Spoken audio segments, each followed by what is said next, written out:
Do. कर दो। हाँ जी। That's all. Motion कर लिए। करो करो। हम लोग नहीं। Happy birthday, happy birthday. ऐसा नहीं। कलेक्शन नहीं किया।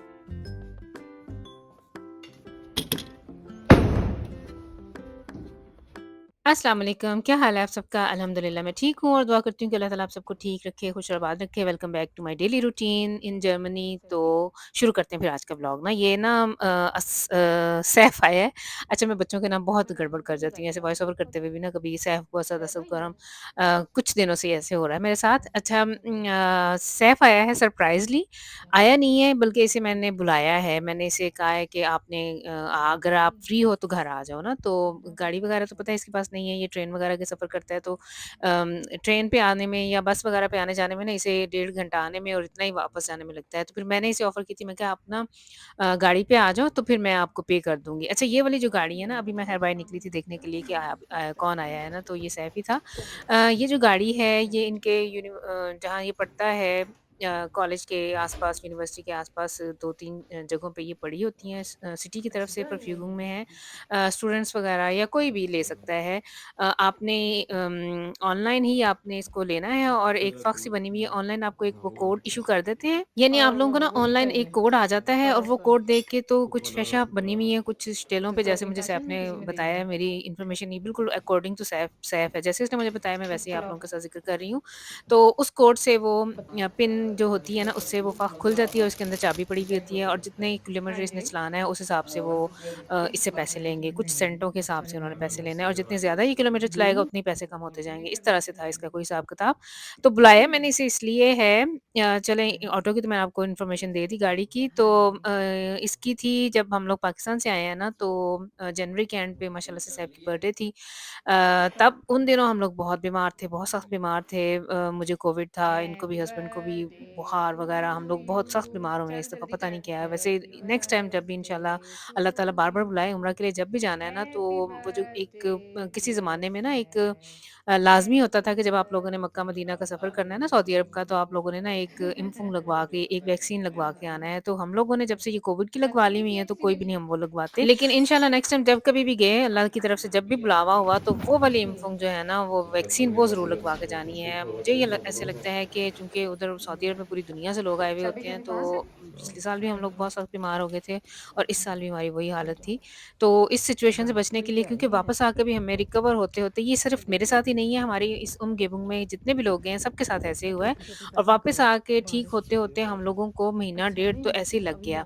तो फिर सैफ की बर्थडे फिर हम लोगों ने तब नहीं सेलिब्रेट की, तो ये ना मैंने केक ऑर्डर किया हुआ था, इधर हमारे पास एक बेकर आए हैं। ज़्यादातर ना मैं केक उधर से मँगवाती हूँ और सैफ माशाल्लाह से चूँकि पहला बच्चा है और इसकी बर्थडे ये तो नहीं है, हमारे त्योहार नहीं है, मैं बार-बार यही कहती हूँ, लेकिन इन बच्चों को आदत है कि इनकी सेलिब्रेट करते रहें हम और इन्हें आदत है कि वो हो।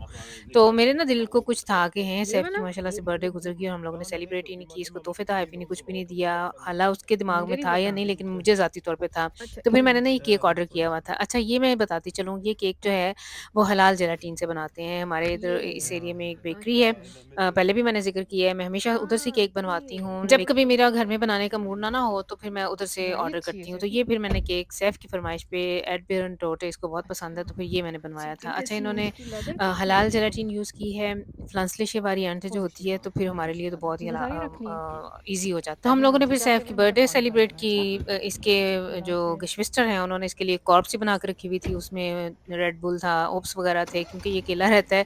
अभी चूँकि गाड़ी पे आया था तो हम लोगों ने ना काफ़ी सारा पानी, दूध वगैरह और इस तरह की चीज़ें जो ज़्यादा वज़नी होती हैं, जो बंदा हर रोज़ नहीं मिर्च-लेपन कर सकता, तो वो मैं ना फिर इसको काफ़ी सारी ना इसकी डिग्गी भर के मैंने घर में, जो हम लोगों ने जो खरीदारी की हुई थी ना अपने लिए, तो फिर मैंने इसे दे दी हैं। ज़्यादातर ये अपनी खरीदारी खुद ही करता है उधर, तो रोज़ की रोज़ लेके आता है चीज़ें, तो अब इसके पास काफ़ी फ़ोराट हो जाएगा। पानी, दूध और नूडल्स वगैरह जो वज़नी-वज़नी चीज़ें हैं ना, वो काफ़ी सारी मैंने इसे साथ दे के भेजा है। तो माशाल्लाह से ये चला गया था, थोड़ी देर ही रुका था, इसके पास टाइम नहीं था, क्योंकि इन दिनों इन बच्चों के पेपर्स वगैरह भी हो रहे हैं, इधर हर तरफ ही वैसे ऐसे ही हो रहा है, किन्ज़ा के भी क्लास ऑन हो रहे हैं, अल्लाह एसएफ भी हाफ़िज़। पेपर लिख रहा है, आज अरहम भी बल्कि लिख के आया है। तो ये रूटीन इधर चल रही है। तो माशाल्लाह से ये चला गया था और बड़ा अच्छा इसका रह गया। गाड़ी का इसका जो खर्चा आया वो 26 यूरो आए हैं, जो कि मैक्का। थोड़े से ज़्यादा हैं एक स्टूडेंट के लिए, लेकिन चूँकि मैंने इसे पेमेंट करनी थी, मेरे कहने पे ये आया था, तो वो मैंने इसे फिर पैसे दे दिए थे। स्टूडेंट्स का बजट वैसे पूरा सही होता है, इसका पूरा-पूरा ही होता है हिसाब-किताब, लेकिन ये है कि अगर कैसे ऐसे सडनली कहीं आना-जाना पड़े ना, तो ये बड़ी अच्छी बात है कि ये सहूलत अवेलेबल है, गाड़ी उधर से ले और आ जाए बच्चा घर ना। तो ये वाले जो सीन है ये नेक्स्ट डे मॉर्निंग के हैं। मैंने ना फ्रीज़र ऑर्डर किया हुआ था, माशाल्लाह से रमज़ान आ रहा है, तैयारी करनी है रमज़ान की, बहुत सारी माशाल्लाह से चीज़ें बना के रखनी हुई होती हैं, तो मेरा फ्रीज़र ख़राब हो गया था। तो मैंने ना फिर ऑर्डर किया हुआ था। तो सुबह-सुबह ही अभी बच्चों को मैंने भेज के थोड़ी देर बैठी हूँ, अभी वैसे नाश्ता वग़ैरह हम लोगों ने किसी ने भी कुछ नहीं किया, तो बाहर बेल हुई है, तो सम्मी के पहले 2 घंटे फ्री थे, वो अभी घर में ही था। तो ये आ भी गया। मुझे ये था कि ये थोड़ा आएगा, इन्होंने टाइम दिया हुआ था 9 से 11 के दरमियान, लेकिन ये सुबह-सुबह ही आ गया है। तकरीबन कह लें कि साढ़े 8 बजे ये तकरीबन हमें देने आ गया था फ्रीज़र। अच्छा, मैंने ना ये डीप फ्रीज़र मँगवाया है। मेरे पास मेरा जो गैरेज है उसमें एक बड़ा डीप फ्रीज़र पहले से पड़ा हुआ है और एक मेरे पास कास्टन वाला था जिसके बॉक्सेस होते हैं ना, वो वाला फ्रीज़र है। वो ख़राब हुआ है। तो जो बड़ा डीप फ्रीज़र है वो गैरेज में पड़ा हुआ है, वो मैंने किसी अपनी फ्रेंड से लिया था। लेकिन ये है कि वो जब मैंने उसे ऑन किया 4-5 साल पहले की बात है, तो उस साल मेरा बिजली का बिल बहुत ज़्यादा आया और वो पुराना फ्रीज़र था चूँकि, और इसने बहुत ज़्यादा स्ट्रॉम जो है ना वो फ़ब्राख़न की है। तो मेरे लिए तो फिर वो नहीं था। मैंने फिर ना फ़ौरन ही जब मुझे पता चला कि ज़ाहिर बात है, मुझे फ़ौरन पता चल गया था, हाउसवाइफ़ जो जितनी भी हैं हम लोग घरों का जो सिस्टम चलाती हैं, हमें पता चल जाता है कि किस चीज़ के आने की वज़ह से ये ऐसे हुआ है ना, हमारे बिजली का बिल डॉयटलिश यानी बहुत ज़्यादा हो गया था। तो फिर मैंने उसको बंद कर दिया और जो मेरे पास छोटा फ्रीज़र थे उनसे मैं गुज़ारा करती रही हूँ। तो अब वो भी ख़राब हो गया, तो इसलिए फिर मैंने ना ये एनर्जी क्लासेस की से है, लिखा हुआ बे था, बे प्लस लिखा हुआ था, बी प्लस। लेकिन जब ये मैंने रिसीव किया तो उसके ऊपर सी लिखी हुई है, तो एक ही जैसी है ना, दोनों की एनर्जी क्लास है, यानी ये पूरे साल की जो मैंने पढ़ा है ये 120-30 के रेंज में ना आपने ये और भी यूज़ कुछ करेगा साफ़ बिजली, करना है। तो ये जायज़ है। ये फ्रीज़र अब मैंने गैरेज में, पहले हम लोगों ने ये सोचा था कि नीचे बेसमेंट में रखेंगे, मैंने काफ़ी टाइम लगा के बेसमेंट की सफाई की है, लेकिन इसकी चौड़ाई जो है ना वो ज़्यादा थी, ये दरवाजे से नहीं गुज़र सका, तो फिर हम लोगों ने ना इसे वापस गैरेज में ही रखा है। तो उसके बाद मैंने ये बच्चों के लिए खाने की भी तैयारी शुरू कर दी है, तो जब मैं इसको खोलूँगी फ्रीज़र को खोलूँगी और अंदर चीज़ें वगैरह रखूँगी, तो फिर मैं डिटेल में आप लोगों के साथ वीडियो इसकी शेयर करूँगी कि अंदर से कैसा है और इसकी टोकरियाँ वगैरह इसके अंदर कितनी हैं। तो बस फिर ये थी आज की वीडियो, आई होप कि आप लोगों ने इसे एन्जॉय किया होगा। नेक्स्ट टाइम तक के लिए मुझे दे दें इजाज़त। अल्लाह हाफ़िज़।